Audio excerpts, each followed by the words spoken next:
Bismillahirrahmanirrahim. Assalamualaikum warahmatullahi wabarakatuh. Waalaikumsalam warahmatullahi wabarakatuh. Terima kasih Ustadz ucapkan kepada anak Ustadz dan pemirsa TV Tabalong di rumah yang sudah menjawab salam. Semoga kita semua diberikan keselamatan oleh Allah Subhanahu wa taala. Amin. Ya. Baik, sebelumnya kepada anak-anak Ustadz di studio dan teman-teman yang ada di rumah untuk kembali lagi bersama Ustadz Muhammad Syafi'i dalam kegiatan Ramadan Ceria. Hari ini terlebih dahulu sebelum Ustadz mengawali pembelajaran, seperti biasa Ustadz tanyakan kabarnya dulu ya untuk anak-anak yang di studio dan teman-teman yang di rumah. Apa kabarnya anak-anak Ustadz pada hari ini? Alhamdulillah, cinta Al-Quran, hidup berkah, Allahu Akbar. Ya, semoga dengan kita takbir terakhir tadi itu menggugah semangat kita untuk belajar ya. Mudah-mudahan, amin. Untuk mengawali kegiatan kita, terlebih dahulu kita berdoa ya, berdoa bersama-sama, diikuti oleh semua anak-anak Ustadz yang ada di studio, kemudian juga yang di rumah bisa mengikuti membaca ya. Isti'dadan, Siap berdoa, khusyu'an, membaca istighfar. Astaghfirullahalazim, Astaghfirullahalazim, Astaghfirullahalazim. A'udzu billahi minasyaitonir rajim. Bismillahirrahmanirrahim. Alhamdulillahi rabbil alamin. Ar-Rahmanir-Rahim. Maliki yaumiddin.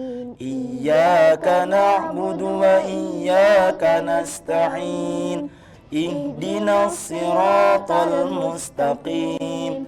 Siratal ladzina an'amta 'alaihim ghairil maghdubi 'alaihim waladdallin. Amin. Alhamdulillah. Terima kasih. Semoga tadi kita berdoa itu memberikan keberkahan pada pertemuan kita hari ini.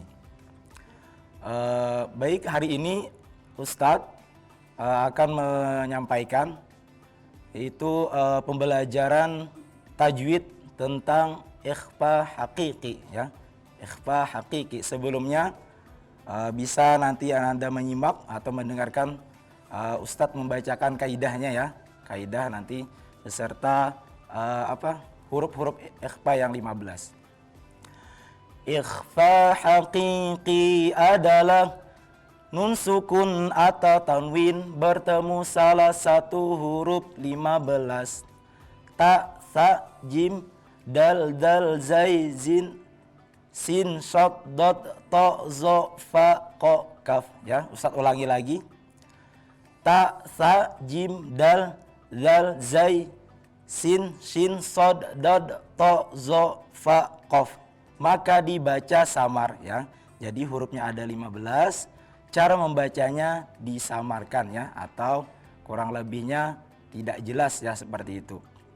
Nah, jadi anak-anak bisa mengulang bacaan Ustadz yang bacakan tadi kaidah, kemudian yang di rumah juga bisa mengikuti ya. Siapa tahu sudah hafal bacaannya atau kaidah daripada ikhfa hakiki.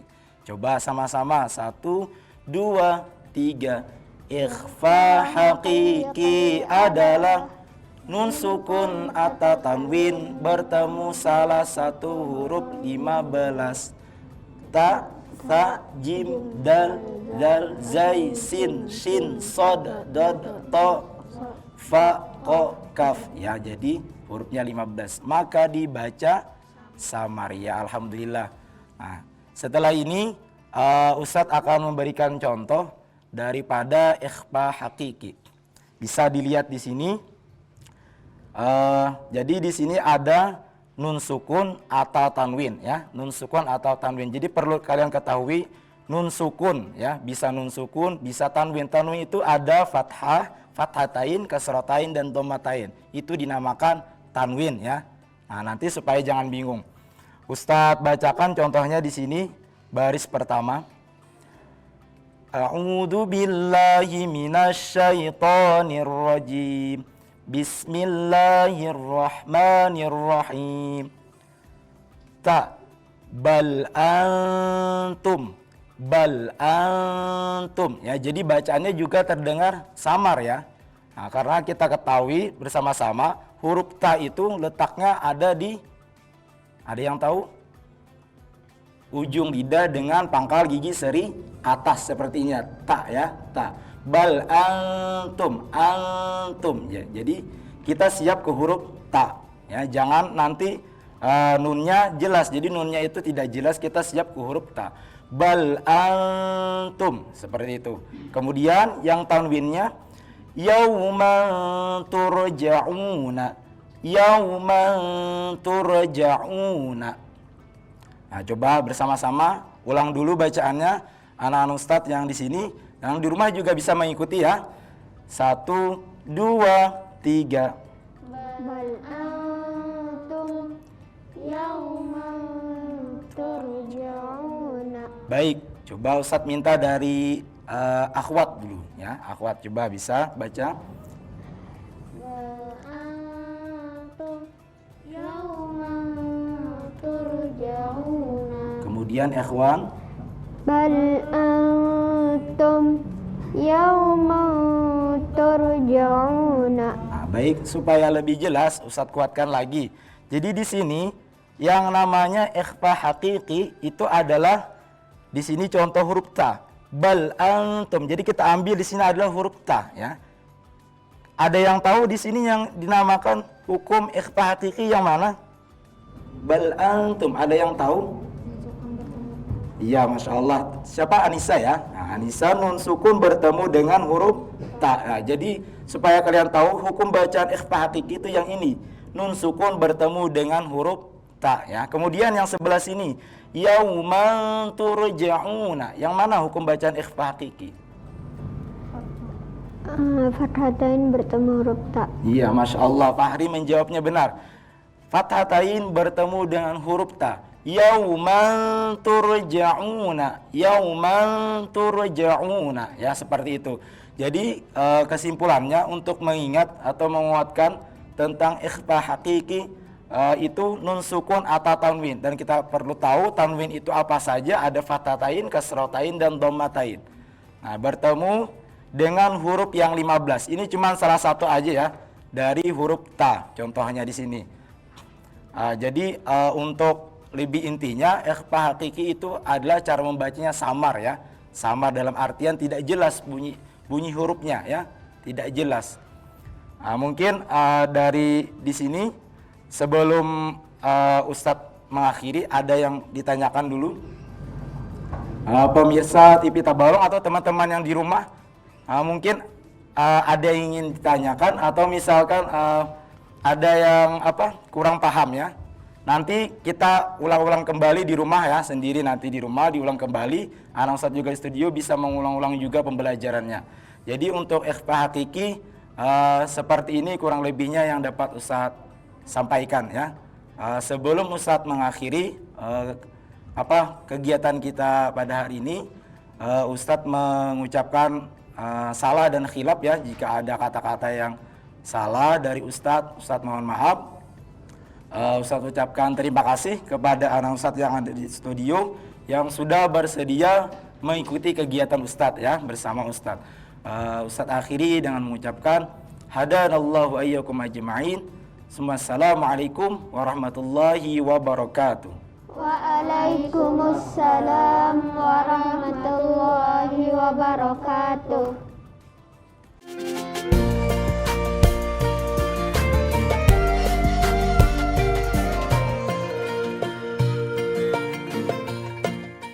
Hamdan wa syukran illah, salatan wa salaman ala rasulillah. Allahumma salli ala sayyidina Muhammad wa ala ali sayyidina Muhammad, amma ba'd.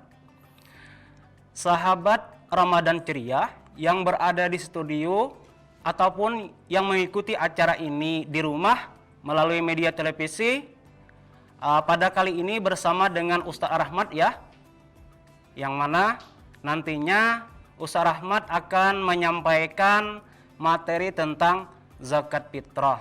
Nah, sebelumnya ini Ustadz ingin tanya kabar dulu. Nah, bagaimana kabar teman-teman pada hari ini?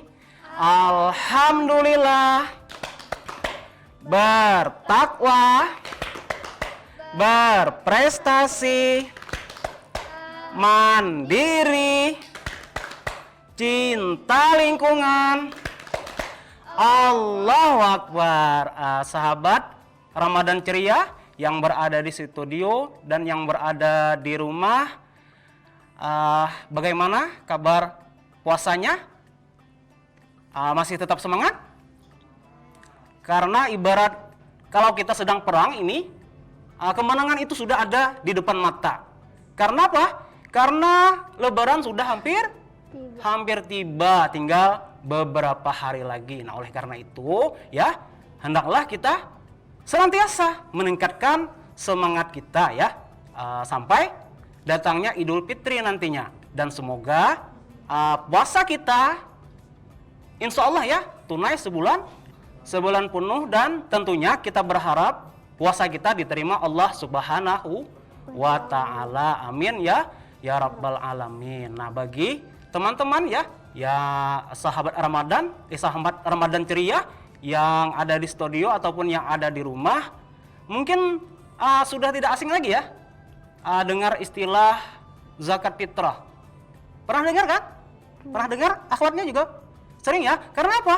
Karena setiap tahun kita selalu ya melaksanakan yang namanya zakat fitrah. Nah, jadi sedikit banyaknya ada gambaran tentang apa itu zakat fitrah, yang mana biasanya ya kita melaksanakan zakat fitrah itu menjelang datangnya hari raya Idul Fitri ya. Biasa malam 29 atau 30 ya, kalau misalnya puasanya 30 hari. Nah, pada kesempatan ini Ustadz ingin membahas lebih terperinci ya tentang apa itu zakat fitrah. Nah, yang pertama adalah pengertian zakat fitrah ya. Nah, zakat fitrah itu artinya adalah zakat yang harus dikeluarkan oleh tiap-tiap individu. Nah, baik laki-laki, baik akhwat ataupun ikhwan, laki-laki ataupun perempuan, yang anak-anak ataupun orang dewasa yang memiliki kemampuan untuk melaksanakan zakat fitrah tersebut ya, teman-teman. Teman-teman sahabat Ramadan Ceria, baik yang ada di studio ataupun yang mengikuti acara ini melalui media televisi di rumah tentunya. Adapun tujuan dari pelaksanaan zakat fitrah ini ya, menurut Majelis Ulama Indonesia itu terbagi menjadi dua ya, teman-teman. Yang pertama itu adalah untuk membersihkan diri kita dari dosa-dosa yang kita kerjakan selama 1 tahun. Kemudian yang kedua adalah untuk memberikan makanan kepada orang-orang yang membutuhkan. Nah, di mana di sini yang menjadi sasaran daripada zakat, baik itu zakat mal ataupun zakat fitrah, itu ada 8 golongan ya, teman-teman, yang berhak menerima zakat fitrah. Nah, yang pertama adalah fakir. Nah, fakir ini ya, teman-teman semuanya, adalah orang yang tidak memiliki pekerjaan dan juga tidak memiliki penghasilan untuk menopang hidup sehari-hari. Jadi tidak ada pekerjaan dan tidak ada penghasilan. Kemudian yang kedua itu adalah orang miskin. Nah, orang miskin ini adalah golongan orang-orang yang memiliki pekerjaan, tetapi dari hasil kerja atau hasil usahanya itu tidak mampu untuk mencukupi kebutuhan sehari-hari. Nah, yang ketiga adalah fisabilillah ya teman-teman. Nah, fisabilillah ini adalah golongan orang-orang yang berjihad di jalan Allah, itu bisa dimasukkan kategori sebagai mana teman-teman ini ya, yang menuntut ilmu agama Islam, orang-orang yang berdakwah, orang-orang yang sekolah madrasah ataupun sekolah pesantren. Kemudian yang keempat itu ya teman-teman adalah mu'alaf. Mu'alaf ini adalah orang yang baru masuk Islam. Nah, yang kelima itu adalah gharim. Gharim ini adalah orang yang memiliki banyak hutang. Orang itu misalnya bangkrut usaha. Nah, hutangnya banyak. Nah, dia adalah berhak mendapatkan dari pembagian zakat. Kemudian yang keenam ya, yang keenam adalah Ibnu Sabil. Nah, Ibnu Sabil ini adalah orang yang dalam perjalanan ya teman-teman, orang musafir yang kehabisan bekal di dalam perjalanan. Kemudian yang ketujuh adalah amil zakat. Nah, amil zakat ini orang yang menerima dan menyalurkan daripada zakat fitrah yang dikumpulkan. Kemudian yang kedelapan atau yang terakhir itu adalah rikop. Nah, rikop ini kalau daerah kita nggak ada kayaknya ya. Rikab ini adalah hamba sahaya atau budak. Nah, itu ya teman-teman yang menjadi tujuan daripada zakat fitrah yang kita laksanakan tadi, menyasar kepada 8 golongan orang tersebut. Nah, teman-teman yang berada di studio ataupun yang berada di rumah yang masih menyimak acara ini, kemudian Ustadz selanjutnya akan membahas tentang rukun zakat fitrah. Nah, rukun zakat fitrah itu yang pertama adalah niat. Ya, betul teman ya, niat. Niat itu adalah sesuatu yang mendasar dari seluruh kegiatan ibadah yang kita laksanakan. Karena apa? Di dalam hadis Rasulullah itu telah menjelaskan bahwa innamal a'malu bin niat. Segala sesuatu yang kita kerjakan itu tergantung kepada niat. Kemudian yang kedua ya teman-teman adalah orang yang mengeluarkan zakat atau dikenal dengan istilah musaki. Nah, yang ketiga itu tentunya adalah kita ya, kita selaku orang yang mengeluarkan zakat fitrah ya, betul teman ya.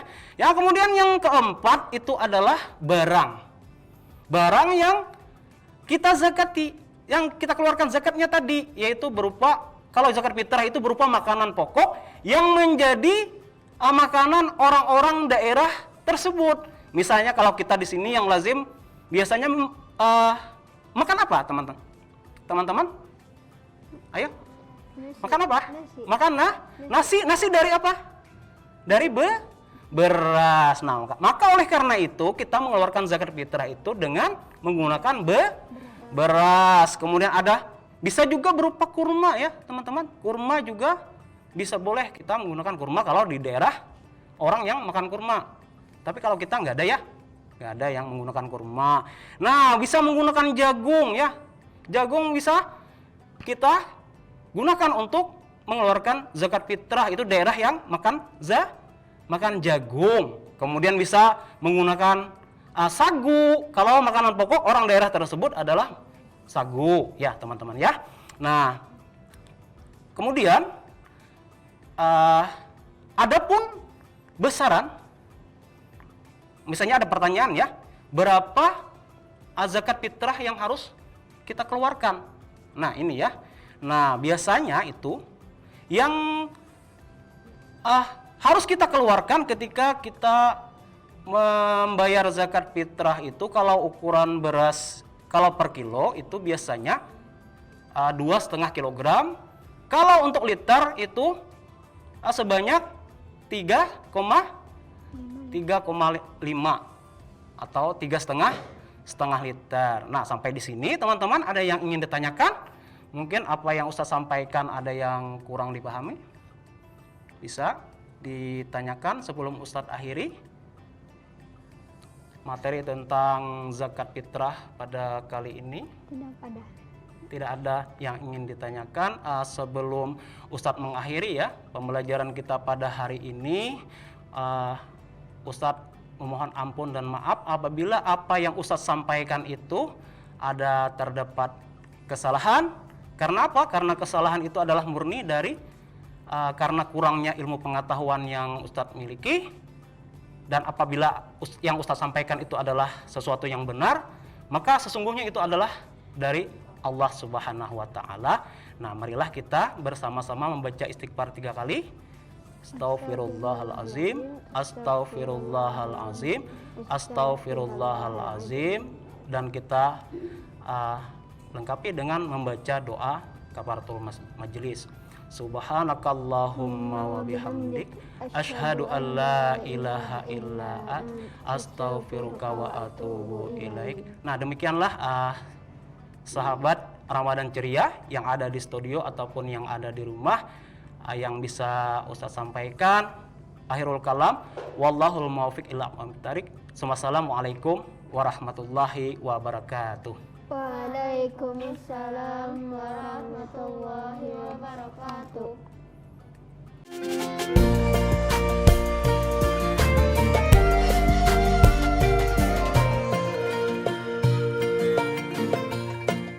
Assalamualaikum warahmatullahi wabarakatuh. Alhamdulillah ketemu lagi dengan Ustazah Mona dan tim dari SDIT An-Nahl di program Ramadan Ceria. Nah teman-teman, hari ini Ustazah Mona tidak sendiri ya, ditemani dengan aku sama juga teman-teman yang di studio teman-teman. Nah hari ini Ustazah Mona akan membawakan sebuah cerita Nabi. Karena kita mau dekat hari raya ya teman-teman, maka Ustazah Mona mau membersihkan hati kita. Iya. Bersih, aku sudah bersih Ustazah. Oh, hari raya harus bersih-bersih sama bersihkan hati dari iri dengki. Jadi teman-teman, Ustazah Mona akan membawakan sebuah judul buruknya iri dengki dari cerita Nabi Adam, Qabil dan Habil. Aku tahu, pasti cerita Iklimah yang cantik itu kan seperti aku. Iya tidak? Kakak Novel, Salma cantik tidak? Oh cantik, alhamdulillah. Baru kamu yang memuji aku.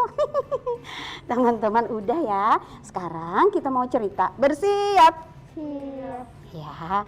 Sebelum cerita, Salma diam dulu ya. Kita dengerin lagu dari Ustazah. Nabi Adam, manusia pertama yang dicipta Allah di dalam surga. Siti Hawa adalah pendampingnya, teman Nabi Adam sehidup sesurga. Di dalam surga, Nabi Adam, Allah ingin menjadikan Nabi Adam sebagai pemimpin teman-teman. Sebagai khalifah dari setan-setan jin di surga pada saat itu dan para malaikat. Mengapa kamu ingin menjadikan manusia yang suka berbuat kerusakan dan menumpahkan darah itu sebagai pemimpin? Wahai Allah, begitu protes malaikat. Akhirnya malaikat pun taubat dan mau menganggap Nabi Adam sebagai pemimpin. Jadi tetap patuh ya malaikatnya ya. Bagaimana dengan setan teman-teman? Bagaimana dengan setan? Aku mau tahu ceritanya. Nah setan teman-teman, setan gini ya Salma, setan membangkang teman-teman. Gini kata setan. Tidak, aku kan lebih tinggi derajatku. Aku dicipta dari api. Sedangkan Adam dari tanah. Tidak, aku tidak mau. Karena setan membangkang teman-teman ya, akhirnya setan dikeluarkan Allah dari surga.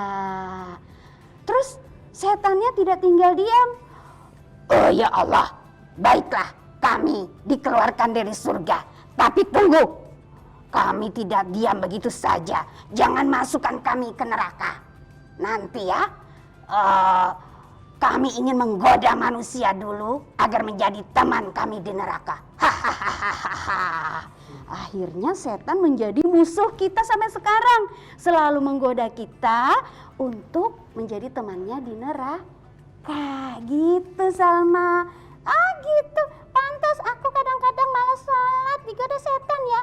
Nah, sekarang dengerin lagi lagu dari Ustazah ya. Suatu ketika iblis pun menggoda makan buah larangan dari Allah. Iblis tertawa terbahak-bahak. Nabi Adam dan Hawa keluar dari surga. Aku tahu cerita itu, sering baca di buku. Nah sekarang kita mau cerita Iklimah yang mirip Salma tadi. Iklimah, siapa Iklimah itu Ustazah? Oke, dengerin ya. Qabil dan Iklimah, Habil dan Labuda, dua pasang kembar keturunan Nabi Adam. Qabil dan Habil, dua bersaudara, saatnya mereka untuk berkeluarga.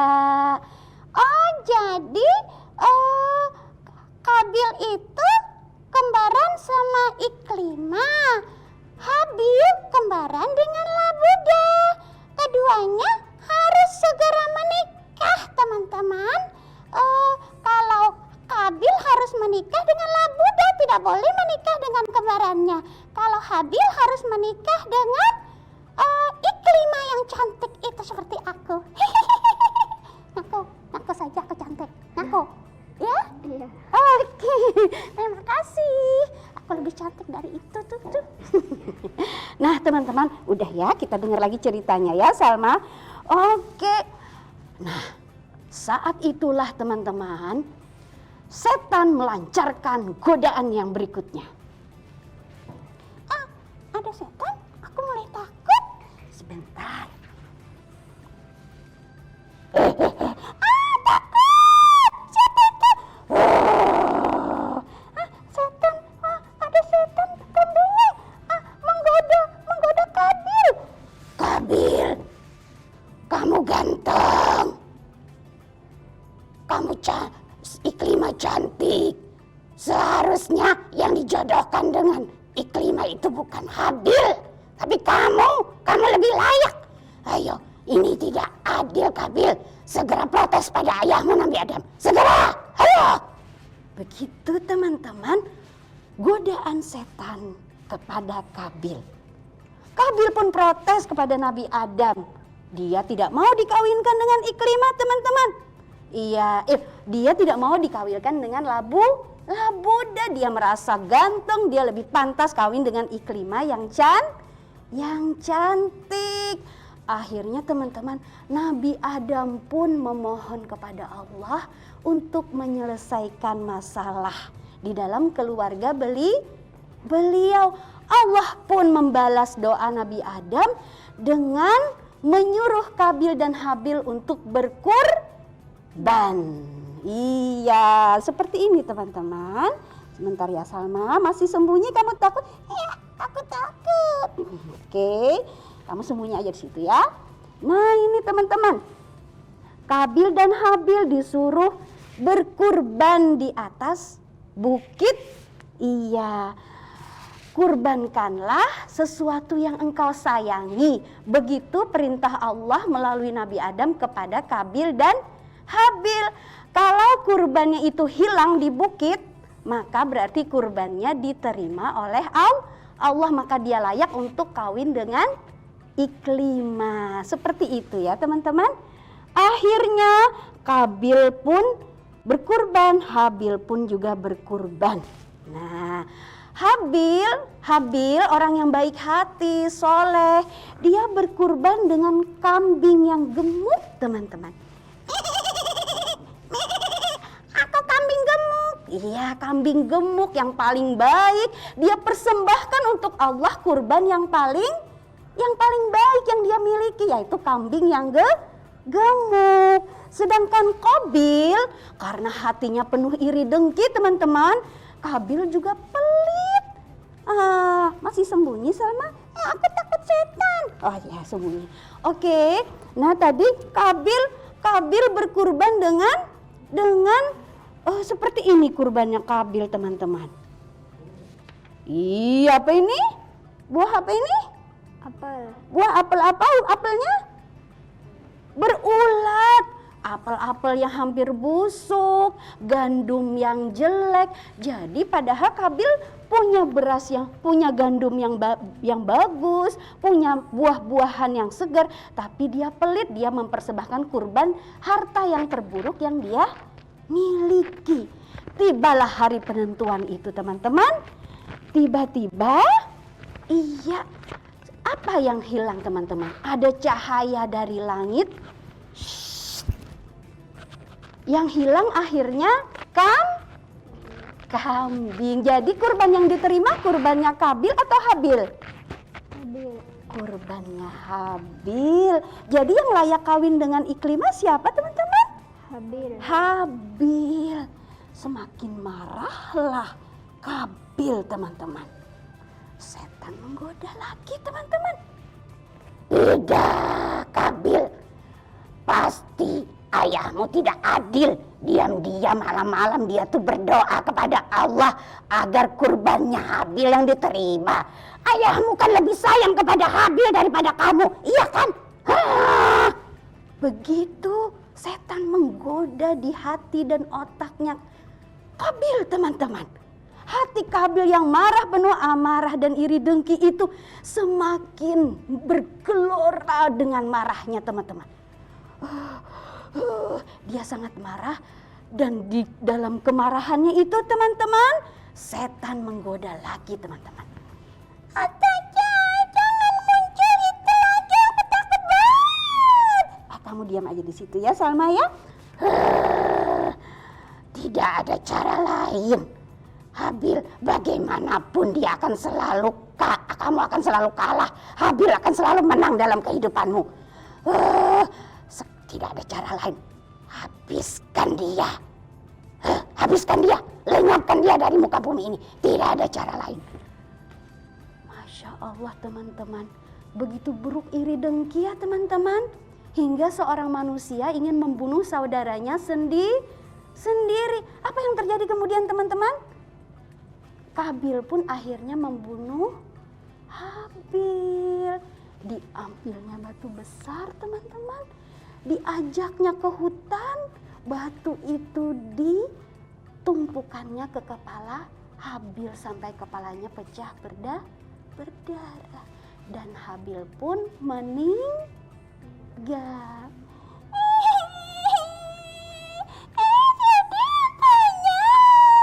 Habil yang baik hati itu, yang suka berkorban, yang rajin ke masjid, dengerin cerita Ustazah berikutnya ya. Oke. Nah teman-teman, iya ternyata begitu buruk iri dengki teman-teman. Wahai teman-teman, jauhi iri dengki, karena itu bujukan rayu setan. Karena setan tak pernah berhenti menggoda dirimu agar tak masuk surga. Jadi setan tidak akan pernah berhenti menggoda kita teman-teman. Di saat nih akhir Ramadan nih, pasti setan menggoda. Gak usah puasa, udah paling 2 hari lagi lebaran. Gak usah sholat lagi, gak usah tarawih lagi ke masjid. Seperti itu godaan setan. Setan tidak rela kita masuk surga. Jadi kalau digoda setan ucapkan apa teman-teman? Istighfar, mohon ampun kepada Allah, dan a'udzubillahi minasyaitonirrajim. Aku berlindung kepada Allah dari godaan setan yang terkutuk. Udah bangun Salma, jangan sedih lagi. Itu cuman cerita ya Ustazah. Iya, cuman cerita. Ayo sekarang kita bicara lagi sama teman-teman di rumah, disapa teman-teman di rumah. Jangan suka iri dengki ya, seperti Kabil tadi jelek sekali. Benar tidak Kakak Emerly? Benar tidak Kakak Kakak Anissa ya. Salma lupa. Benar ya, jangan suka iri dengki. Tirulah Salma yang udah cantik juga baik hati ya teman-teman ya.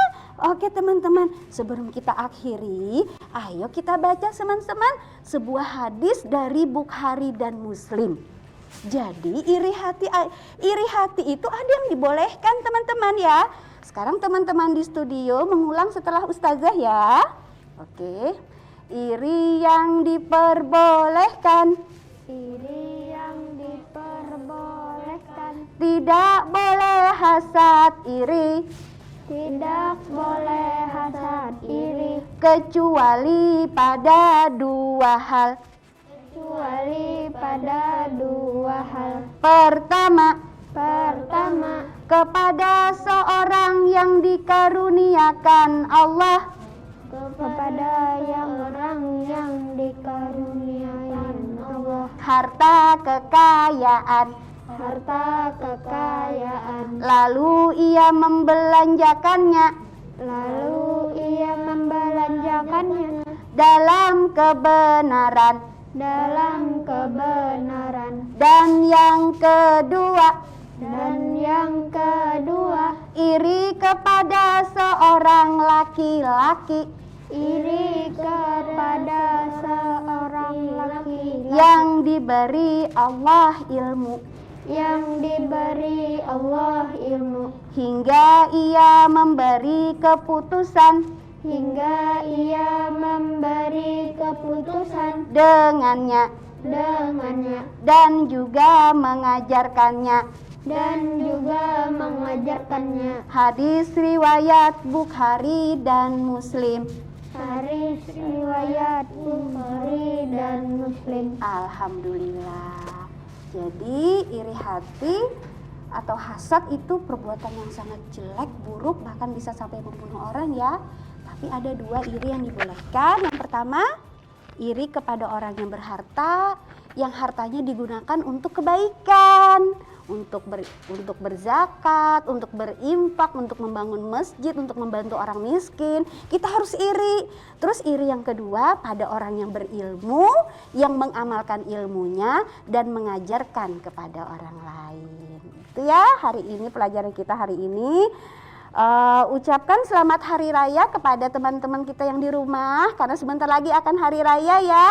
Semoga hati-hati kita dibersihkan dari iri dengki ya teman-teman. Oke, marilah kita tutup majelis kita, kegiatan kita ini dengan membaca istighfar. Astaghfirullahalazim. Hamdalah. Alhamdulillahi Rabbil Alamin. Dan doa kafaratul majlis. Subhanakallahumma wa bihamdik, asyhadu an la ilaha illa an, astaghfiruka wa atubu ilaik. Sekarang teman-teman ucapkan salam lagi kepada teman-teman yang di rumah. Ke sebelah sana ya, ke sana ya menatapnya. 1, 2, 3. Assalamualaikum warahmatullahi wabarakatuh.